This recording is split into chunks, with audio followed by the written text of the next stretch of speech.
आज हम लोग शुरू करते हैं कक्षा 11 की हिंदी, जिसका नाम है दिगंत। और उसमें भी काव्य वाला भाग शुरू करते हैं, क्योंकि जो गद्य होते हैं वो आसानी से आप पढ़ करके समझ सकते हैं, लेकिन जो काव्य की भाषा है, जो पद्यों की भाषा है, वो थोड़ी सी कठिन होती है। तो हम लोग आज पढ़ेंगे पहला पाठ, और पहला ही पाठ है विद्यापति का। विद्यापति के जीवन के बारे में मैं नहीं बताऊंगा, क्योंकि किसी भी कवि या लेखक का जो जीवन परिचय है, जो कि आपके सिलेबस में लगे हुए हैं, उनका सारा जीवन परिचय दिया हुआ है, आसान भाषा में है, उसको आप समझ सकते हैं। तो मैं जीवन परिचय पे नहीं जाऊंगा, मैं उनकी रचनाओं पे जाता हूं और उन्होंने जो कविताएं लिखी हैं उनका अर्थ बताने का प्रयास करता हूं। तो चलिए अब हम लोग देखते हैं कि आखिर विद्यापति जी ने अपनी इन पंक्तियों में क्या कहा है। ठीक है, आइए देखिए, ये जो पद है इनमें वो कहते क्या हैं। चानन भेल विषम सर रे, भूषण भेल भारी, सपनहु नहीं हरि आयल रे, गोकुल गिरधारी। क्या गजब की बातें कहते हैं विद्यापति। यहां देखिए, यहां जो वर्णन है ये भगवान श्री कृष्ण, गोपियों और उद्धव जी के मध्य की बातें हैं, बीच की बातें हैं। तो भगवान श्री कृष्ण जब मथुरा चले गए तो उन्होंने अपने एक मित्र उद्धव जी को भेजा था कि जाइए और जाकर के गोपियों को समझा दीजिए। तो देखिए, वो जो बातचीत वहां हो रही है वो बातें यहां पर हैं। कहते हैं कि जो गोपियां हैं या जो राधा है वो क्या कह रही हैं कि चानन, चानन माने चंदन, चानन का अर्थ क्या हुआ, चंदन। भेल माने हो गया, चंदन क्या हो गया, क्या हो गया, विषम सर रे। विषम माने होता है कठोर, क्या होता है, कठोर। सर माने होता है बाण, क्या होता है, बाण, तीर। इसको तीर भी आप समझ लीजिएगा।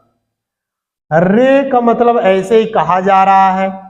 आभूषण भेल भारी, भूषण का मतलब होता है आभूषण।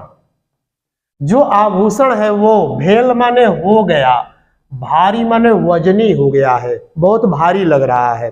अब पहली पंक्ति का अर्थ देखिए। कह रही है राधा कि चंदन जो मैंने अपने बदन पे लगाया है ना, वो हो गया है किसके समान, कठोर तीर के समान। जैसे कोई कठोर तीर, कठोर बाण, नुकीला बाण शरीर में चुभता है तो बड़ा दर्द देता है, वैसे ही जो मैंने चंदन का लेप लगाया है अपने शरीर पर ना, वो चंदन भी मुझे उतना ही दुख दे रहा है। सोचिए, तुलना किससे की जा रही है कि जो चंदन लगाया गया है वो किसके समान दुख दे रहा है, एक कठोर बाण, नुकीले बाण की तरह चुभ रहा है।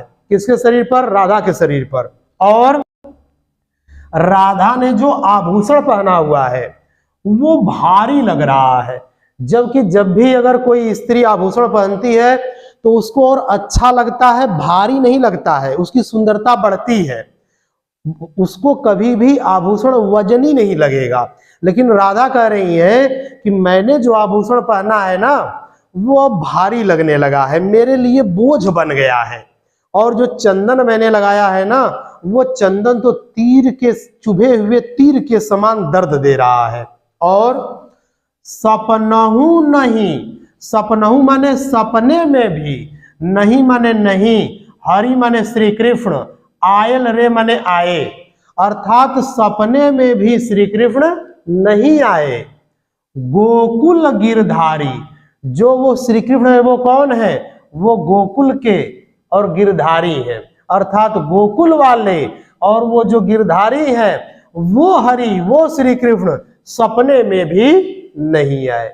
मैं चंदन का लेप लगा करके, मैं आभूषण पहन करके उनका इंतजार करती रही, लेकिन वो सपने में भी नहीं आए। तो ये जो चंदन है ये मेरे शरीर पर नुकीले बाण की तरह चुभ रहा है, और ये जो आभूषण है ना मेरे लिए बोझ के समान हो गए हैं। समझ आ गया? तो ये दो पंक्तियां क्लियर हो गई। अब चलिए आगे चलते हैं।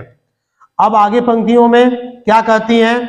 एक सारी ठाढ़ी कदम तरेरे अपथ हेरथी मुरारी। एक सरी माने अकेले, ठाढ़ी माने खड़े होकर, अकेले खड़े होकर। कहां? कदम तरे, कदम के पेड़ के नीचे, तरे माने नीचे, कदम के पेड़ के नीचे अकेले खड़े होकर। पथ माने रास्ता, हेरथ माने निहार रही हूं, रास्ता देख रही हूं, मुरारी माने मुरारी का अर्थात श्री कृष्ण का। राधा कहती है कि मैं कदम के पेड़ के नीचे अकेले खड़े होकर अपने श्री कृष्ण का, मुरारी का रास्ता देख रही हूं। और हरि बिनु अर्थात श्री कृष्ण के बिना, देह माने शरीर, दगध भैल रे, दगध माने जल रहा है, अभैल माने हो गया है, अर्थात जलन हो रही है। कहां? देह में अर्थात शरीर में। श्री कृष्ण के बिना मेरा शरीर मानो ऐसा लग रहा है जैसे जल रहा है। झामर भेल सारी, झामर माने गंदा हो गया है, मैला हो गया है, कुचैला हो गया है, फट गया है। क्या? ये जो साड़ी है, अर्थात जो साड़ी पहन करके मैं कदम के पेड़ के नीचे अकेले खड़ी हो करके अपने श्री कृष्ण का रास्ता निहार रही हूं, वो साड़ी भी अब गंदी, मैली, कुचैली हो गई है, फट गई है। और मेरा जो शरीर है ना वो जल रहा है। किसके बिना? श्री कृष्ण के बिना। आ गया समझ में? आगे चलिए। जाह जाह तोहे उद्धव है, तोहे मधुपुर जाहे। देखिए क्या कहती है राधा कि जाह जाह अर्थात जाओ जाओ, तोहे अर्थात तुम, उद्धव माने हे उद्धव जी, क्योंकि उद्धव जी समझाने आए थे, भगवान श्री कृष्ण ने भेजा था कि हे उद्धव जाओ गोपियों को समझा दो। तो अब उद्धव जी को ये गोपियां या ये राधा कह रही है कि जाओ जाओ तुम, हे उद्धव, तोहे माने तुमको, मधुपुर माने मथुरा, जाहे माने जाना है। अरे हे उद्धव जी जाओ जाओ, तुमको मथुरा जाना है। चंद्र बदनी नहीं जीवती रे। और ये जो चंद्र बदनी है, चंद्र बदनी कौन? अपने लिए कह रही है राधा कि मैं जो चंद्र बदनी हूं, राधा, नहीं जीवती रे अर्थात नहीं जीऊंगी, मैं जी नहीं पाऊंगी। अबध लागत काहे, काहे माने क्यों, लागत माने लगे, बध माने हत्या। अरे उद्धव जी तुम्हारे ऊपर मेरी हत्या का आरोप क्यों लगे, इसलिए तुम क्या करो, मथुरा चले जाओ, क्योंकि अब मैं श्री कृष्ण के बिना तो जीऊंगी नहीं, मर जाऊंगी। और तुम आए हो समझाने के लिए, तो ऐसा करो कि तुम चले जाओ मथुरा, क्योंकि मैं मर जाऊंगी। तो मैं सोच रही हूं कि मेरी हत्या का वध तुमको क्यों लगे, इसलिए तुम क्या करो, जाओ जाओ मथुरा चले जाओ, तुमको मथुरा जाना है। मैं उनके बिना जी नहीं पाऊंगी और मेरी हत्या का वध, मेरी हत्या का जो दोष है वो तुमको क्यों लगे। ठीक है, आगे चलिए। भनई विद्यापति। अब भनई माने कह रहे हैं, विद्यापति माने विद्यापति। अंतिम पंक्तियों में विद्यापति कह रहे हैं कि मन दये रे, मन माने मन, दय माने दो, रे माने रे। अरे मन दो रे अर्थात मन दे करके, सुनु माने सुनो, गुणमती माने गुणवती, गुणों वाली, नारी माने स्त्री। कौन है गुणों वाली स्त्री? राधिका, राधा है।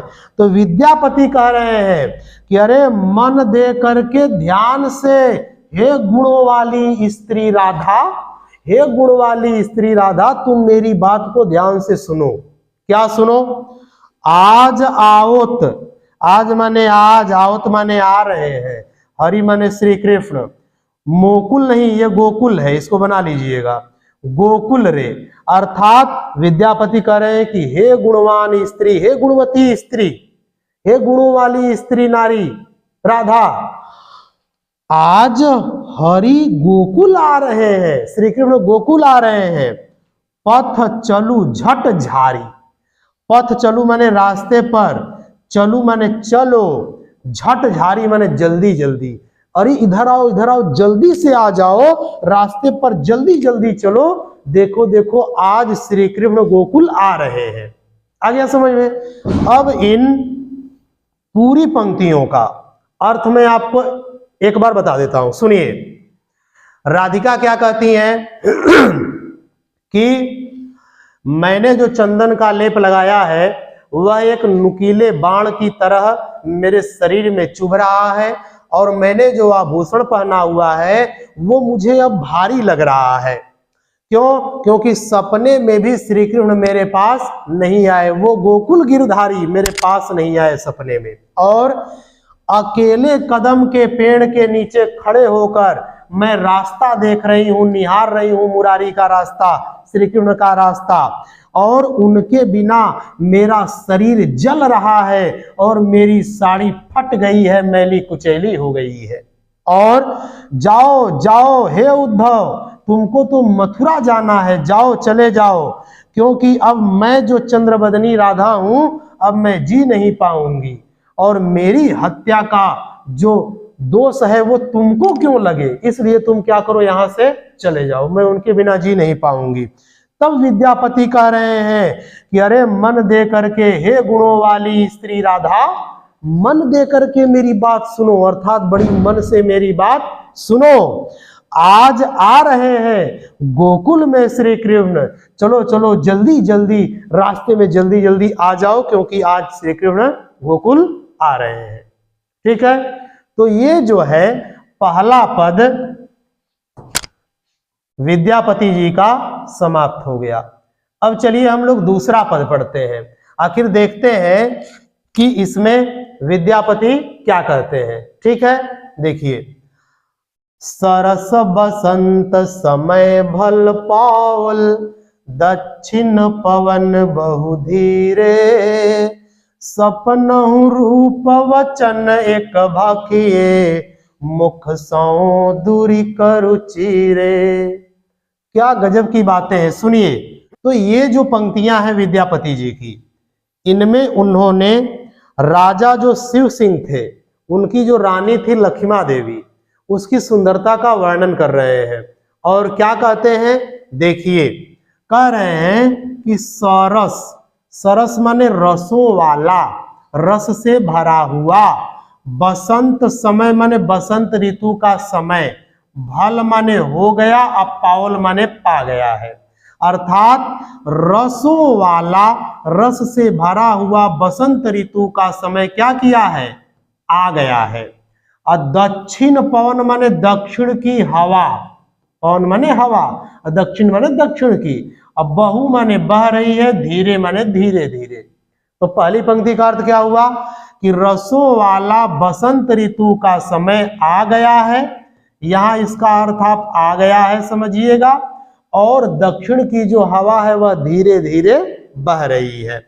असपनहु माने सपने में, रूप एक, अर्थात सपने में एक रूप देखा मैंने, और वचन भाखिए, वचन माने वाणी, भाखिए माने बोल रहा हूं, अरे मैं एक बात बता रहा हूं, बात बोल रहा हूं कि सपने में एक रूप मैंने देखा।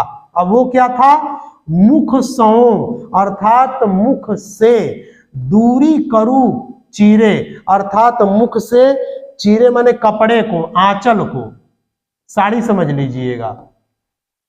तो साड़ी को, आंचल को मुख से दूर करके मैंने क्या देखा कि एक सपने में सुंदर रूप देखा, और वह रूप कैसा था, तो मुख पर से साड़ी को हटाए हुए, ऐसा वो मुख था।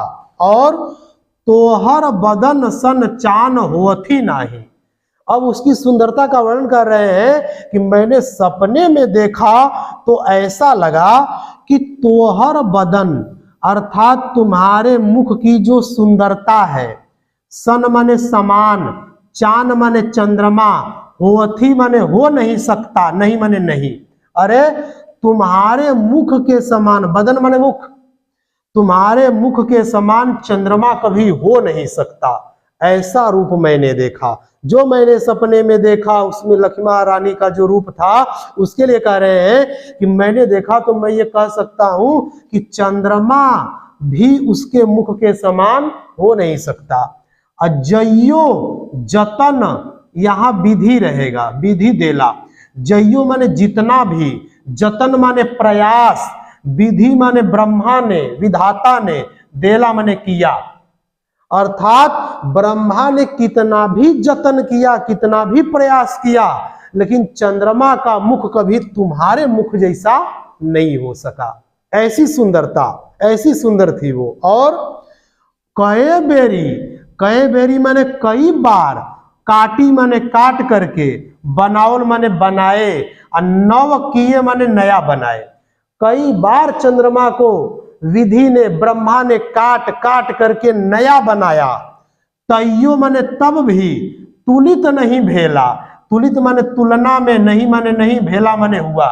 अरे तब भी तुम्हारे मुख की तुलना में चंद्रमा की सुंदरता नहीं हो पाई। इतना सुंदर रूप है उसका। अब सोचिए, चंद्रमा क्या करता है, रोज निकलता है, आप देखते होंगे जब भी पूर्णिमा होती है, जब शुक्ल पक्ष होता है, जब चंद्रमा निकलता है तो कभी छोटा, फिर उससे बड़ा, फिर उससे बड़ा, फिर उससे बड़ा। अर्थात विधाता ने उसको 14-15 रूप दे दिया, लेकिन काट काट करके उसको बनाए, कितना रूप दिए, लेकिन फिर भी वो सुंदरता में लक्ष्मी रानी जैसा नहीं हो पाया। तो लक्ष्मी रानी की सुंदरता ऐसी है कि चंद्रमा को विधाता ने काट काट करके कई रूप दिया, लेकिन चंद्रमा भी उसके मुख के समान सुंदर नहीं हो पाया। इतनी सुंदर लक्ष्मी रानी थी। ठीक है, आगे। लोचन तूल कमल नहीं भय सक, अर्थात लोचन माने आंख के, तूल माने तुलना में, कमल माने कमल का फूल, नहीं माने नहीं, भय सक माने हो सका। अरे आंखें इतनी सुंदर थी कि कमल भी उतना सुंदर नहीं था। कमल की भी तुलना उससे नहीं की जा सकती, इतनी सुंदर आंखें थी। से जग के नहीं जाने, से माने ऐसी, जग के माने दुनिया के लोग, नहीं जाने माने नहीं जानते। अर्थात ऐसे कौन है दुनिया में जो लक्ष्मी रानी की सुंदरता को नहीं जानते। अर्थात सबको ही जानता है। लक्ष्मी रानी इतनी सुंदर है कि उसकी आंखों की तुलना कमल से नहीं की जा सकती। ऐसी बात कौन नहीं जानता है जग का, संसार का व्यक्ति। और से फेरी माने इसलिए फिर, जायल लुकायल माने जाए माने चला गया, लुकायल माने छिप गया, जल भय माने जल में। अब पंकज निज अपमाने, पंकज माने कमल का फूल, निज माने अपने, अपमाने माने अपमान में। जब कमल के फूल ने देखा कि अरे लक्ष्मी रानी की सुंदरता मुझसे भी अधिक है उसके आंखों की, तो कमल का फूल अपमानित हो करके पानी में फिर से छिप गया, लुका गया। समझ में आ रहा है? और देखिए, भनई विद्यापति, भनई माने कह रहे हैं, विद्यापति माने विद्यापति। सुनु बर जौवती, सुनु माने सुनो, वर माने सुंदर, जौवती माने स्त्री। हे सुंदर स्त्री सुनो, ई सब लक्ष्मी समाने, अरे ये सब लक्ष्मी के समान है। कौन कौन? तो राजा शिव सिंह, रूप नारायण, अर्थात रूप के नारायण है। जैसे लक्ष्मी के साथ नारायण रहते हैं, वैसे लक्ष्मी देवी के साथ राजा शिव सिंह रहते हैं। देई रमाने, अर्थात देई माने दे रहे हैं, रमाने माने रमण कर रहे हैं, अर्थात उनके साथ वो रमण कर रहे हैं, सुख पा रहे हैं, उनके साथ प्रेम कर रहे हैं। जैसे किसके समान बताया गया है? ई सब माने ये सब, लक्ष्मी समाने माने लक्ष्मी के समान है। कौन कौन? तो लक्ष्मी रानी लक्ष्मी के समान है, और राजा शिव सिंह किसके समान है? नारायण विष्णु के समान है। ठीक है, अब चलिए, इतना तो आपको पता चल गया, लेकिन मैं इसका पूरा अर्थ एक बार में बता देता हूं। यहां पर विद्यापति कह रहे हैं कि रसों वाला बसंत ऋतु का समय आ गया है, दक्षिण की हवा धीरे धीरे बहने लगी है, बह रही है, सपने में मैंने एक बहुत ही सुंदर रूप देखा, जिसके मुख पर से जो आंचल था, कपड़ा था, वो हटा हुआ था, दूरी पर था, अर्थात चेहरा दिख रहा था। और तोहर बदन अर्थात उसका जो बदन था अर्थात मुख था, सन चान होती नहीं, उसके समान चंद्रमा भी नहीं हो सकता है। कितना भी प्रयास कर लिए ब्रह्मा और कई बार काट काट के चंद्रमा को बनाए, फिर भी चंद्रमा की तुलना उसके मुख से नहीं हो पाई। इतना सुंदर मुख था, मैंने सपने में देखा था उसको। और लोचन तूल, आंखों की तुलना तो कमल से भी नहीं कर सकते, इतनी सुंदर आंखें थीं। और ऐसी बात जग का, संसार का कौन व्यक्ति नहीं जानता है। और इसलिए वह जो कमल का फूल था अपने अपमान में फिर से जल में क्या किया, छिप गया। फिर अंत में विद्यापति कह रहे हैं कि ऐ सुंदर युवती सुनो, ये सब लक्ष्मी के समान है। कौन कौन? तो लक्ष्मा देवी लक्ष्मी के समान है, और जो राजा शिव सिंह है वह नारायण के समान है। ठीक है, इस प्रकार आपका यह पाठ समाप्त हुआ। यदि आपको इन कविताओं का, इन पदों का, पद्यों का अर्थ ठीक ठीक निकालने आता है तो फिर आप इसका अर्थ निकाल लेंगे, और फिर परीक्षा में जो भी प्रश्न इसके ऊपर आधारित आएंगे वो सब आप कर सकते हैं। ठीक है, इसको आप लोग ध्यान देंगे।